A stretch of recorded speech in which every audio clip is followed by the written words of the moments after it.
এই জায়গাটা কিন্তু এমন থাকার কথা না। অদ্ভুত এক নীরব হয়ে রয়েছে, যেন চারপাশে কেউ নেই, তবু মনে হচ্ছে পাশে কেউ রয়েছে। আপনাদের কাছে কেমন লাগছে কমেন্টে জানাবেন। এই ভিডিওতে কিন্তু অস্বাভাবিক কিছু ঘটতে চলেছে, তাই ভিডিওর শেষ পর্যন্ত অবশ্যই দেখবেন। জায়গাটা যেমন নির্জন তেমনই রহস্যময়। একটা অজানা ভয় ঘিরে আছে চারিদিকে, তাই ভুলে যাবেন না চ্যানেলটিকে সাবস্ক্রাইব করতে।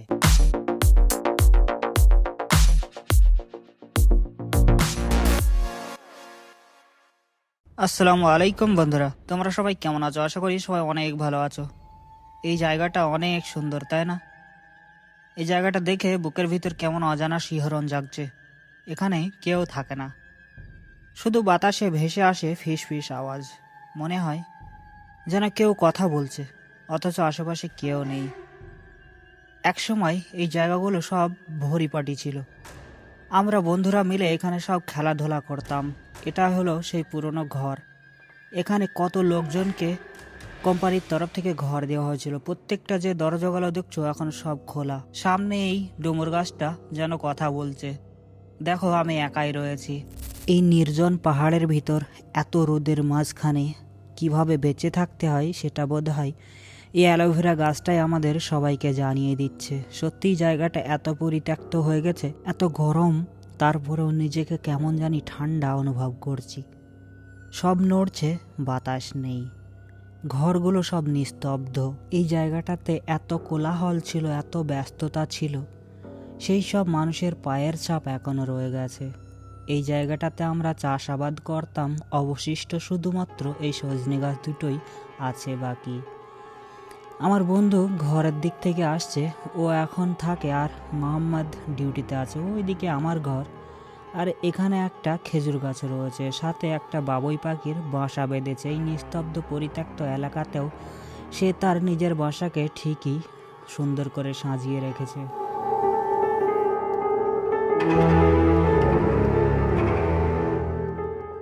আমরা হলাম বাঙালি, কি না পারি।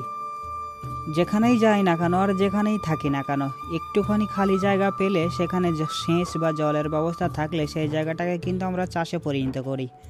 ঠিক তেমনই আমি যখন এই কোম্পানিতে থাকতাম, আমি আর আমার বন্ধু মিলে এই জায়গাতে চাষ করতাম, লঙ্কা, বেগুন, আলু। মাটির উর্বরতা খুব দারুণ, কিন্তু এখন এই মাটি মৃত। পাইপে করে জল আসার ব্যবস্থা রয়েছে, কিন্তু আজ এই পাইপ দিয়ে জল আর আসে না, আসে শুধু বাতাস। আমার বন্ধু এখানে একাই থাকে। ও এখানে আখ লাগিয়েছে, সাথে লঙ্কা গাছও লাগিয়েছে।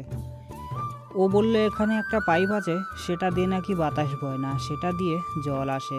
ওই জন্য এই গাছগুলো হারা এবং হারিয়ালি, ফুল ও ফলে ভরা, অনেক সুন্দর একা থাকে, তাই এই সব জিনিসগুলো করতেও পারে। তো ভিউয়ার্স, এই দিকটা দেখো, এই দিকটা ছিল আমার প্রিয় জায়গা। শুধু আমার না, আমরা প্রত্যেকটা বন্ধু যারা এখানে কাজ করতাম সবারই প্রিয় জায়গা ছিল। কিন্তু আজ এখানে দাঁড়ালে মনে হয় কেউ তাকিয়ে আছে। অদ্ভুত ঠান্ডা হাওয়া, অথচ সূর্য তখনও আকাশে। শোনা যায় সৌদির পাহাড়ে জিনেরা বসবাস করে। এটা আমি মানি বা বিশ্বাসও করি, কারণ আমি এই সৌদি আরবের অনেক এইরকম পাহাড় দেখেছি যেখানে সেরকম নমুনা বা নিজেও ফিল করেছি। মদিনাতে একটা পাহাড় রয়েছে যার নাম জিন পাহাড়। ইনশাল্লাহ আমি সেখানে একদিন যাব। আমি জানি তোমরা সব বিরক্ত ফিল করছো, আমার দেখানো প্রয়োজন ছিল না, তাও দেখালাম, কারণ এই সমস্ত জায়গাগুলোতে আমার সমস্ত স্মৃতি জড়ানো, তাই তোমাদেরকে সব দেখালাম। শুনেছি নাকি পাহাড়ের জিন থাকে, তাই ভাবছি এই যে রাস্তাটা উপরের দিকে বয়ে চলেছে, কালকে এটাতে চড়বো। এটাকে টুবুজান বলে বা রোলার কস্টার বলে। ওই পাহাড়ের উপরে বয়ে চলেছে এটা, আর অনেক উঁচুতে যায়। সেই জিনেদের ঘরে থেকে ঘুরে আসবো, দেখি কি হয়। তবে শুনেছি এখানে অনেক রহস্যময় ঘটনা এর আগে ঘটেছে। দেখা যাক কালকে সেই ভিডিওতে ঘটে কিনা।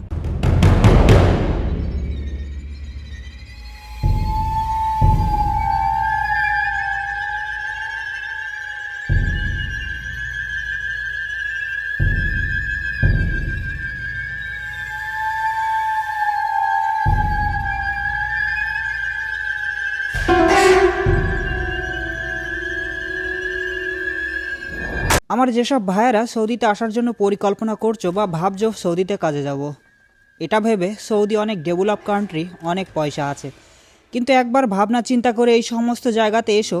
যেমন এই জায়গাটা দেখছো, এখানে তুমি যদি একবার কাজে চলে আসো, আমার বন্ধু কিন্তু অনেক দিন ধরে এখানে কাজ করছে, আমিও বিগত 2 বছর কাজ করে গেছি এখানে, কিন্তু তোমার জন্য সেই সুবিধাটা ঠিক নাও হতে পারে। এমন কোনো জায়গাতে আসবে না যে সমস্ত জায়গাতে তুমি নিজে একা ফিল করো এবং তোমাকে সাহায্য করার জন্য আর কেউ না থাকে।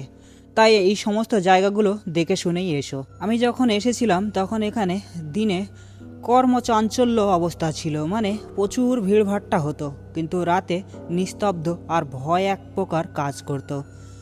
তবে যেসব ভাইয়েরা শহরে থাকো তারা অবশ্যই তাদের ঘরগুলো তো খুবই সুন্দর হয়। এখানে এই পাহাড় এলাকাতে ঘরগুলো কিন্তু অতটা ডেভেলপ নয়। আমার এখান থেকে শহর 25 কিলোমিটার দূরে ছিল, তাই নিজে সুন্দর করে ঘরটাকে সাজিয়ে গুছিয়ে রেখেছিলাম। যাবতীয় যা কিছু লাগে সমস্ত কিছু ঘরের ভিতরে, প্রয়োজনীয় নিত্য প্রয়োজনীয় যাবতীয় যা কিছু লাগে সব কিছুই রেখে দিয়েছিলাম। কত স্মৃতি লোকানো এই ঘরটাতে রয়েছে, কিন্তু আজব ব্যাপার হলো এই ঘরটার ভিতর এখন আর ঢুকতে পাচ্ছি না। এটাই হলো সেই ঘর, সেই স্মৃতি, সেই পুরনো কথা আজও মনে পড়ে। প্রথম যেদিন সৌদিতে পা দিই, প্রথম দিনই আমি এই ঘরে ঢুকি। কোম্পানির তরফ থেকে আমাকে বলে দেওয়া হয় এটা আজ থেকে তোমারই ঘর, যতদিন এই কোম্পানিতে তুমি কাজ করবে ততদিন পর্যন্ত। দেওয়ালের পাশে আজও পড়ে রয়েছে সেই পুরনো সোফাটা। ঘরের ভিতরে ঢোকা নিষেধ, কারণ সাপ এখানে প্রচুর। জানি না এর ভিতরে হয়তো সাপেরা বাসা বেঁধেছে বা অন্য কিছু, তবু কৌতূহল সামলাতে না পেরে ভিতরে তাকালাম। দেওয়ালে আমার নাম লেখা, এই যে দেখতেই পাচ্ছ আকিব। মনে হলো কেউ এখনই নামটা লিখে দিল। আজব ব্যাপার হলো এই নামটা আমি নিজেই সাদা রং দিয়ে লিখেছিলাম যখন ঘরের ভিতরে রং করেছিলাম, কিন্তু আমি চলে যাওয়ার পর থেকে এই ঘরে কেউ থাকেনি, আজও থাকে না। আজ এত বছর পরে ফিরে এসে মনে হচ্ছে ঘরটা আমাকে চিনে ফেলেছে। হঠাৎ দরজাটা অটোমেটিক খুলে গেল, আমার ভিতরে এক প্রকার ঠান্ডা হাওয়া ঢুকে গেল। আমি ভয় পেলাম, ভিতরে আর ঢোকেনি, কারণ জানি এই ঘরে এখন কিছু আছে, হয়তো পুরনো স্মৃতি বা অন্য কিছু। আমার এই ঘরের ভিতরে আর ঢুকলাম না। বুজুর্গ মানুষেরা বলতো যে ঘর অনেক দিন খালি পড়ে থাকে সে ঘরে নাকি ঢুকতে নেই, কারণ সেই ঘরে জিনেরা বসবাস করে। এটা বাস্তব কিনা আমার অজানা, তারপরেও কেন জানি মনে হলো আমার না ঢোকাটাই ঠিক হবে। তাই বন্ধুর রুমের দিকে যেতে লাগলাম। হঠাৎ চোখে পড়লো সেই বন্ধুর রুমের সামনে অ্যালোভেরা গাছটা নড়ে উঠল, কিন্তু বাতাস তো চলে না, আশেপাশে তো কেউ নেই।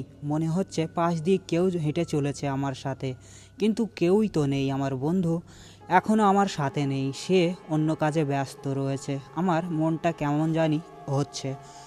সৌদি ডেভেলপ কান্ট্রি ঠিকই, কিন্তু এই পাহাড়ি এলাকাগুলোর ভিতরে এখনও লুকিয়ে আছে অজানা কষ্ট আর হয়তো কিছু অদেখা উপস্থিতি। তাই বন্ধুরা, যদিও ভিডিও ভালো লাগে লাইক কমেন্ট শেয়ার করো, আর চ্যানেলটাকে সাবস্ক্রাইব করতে ভুলো না, কারণ পরের পর্বে হয়তো আমরা সেই পাহাড়ে যাব যেখান থেকে সেই আওয়াজ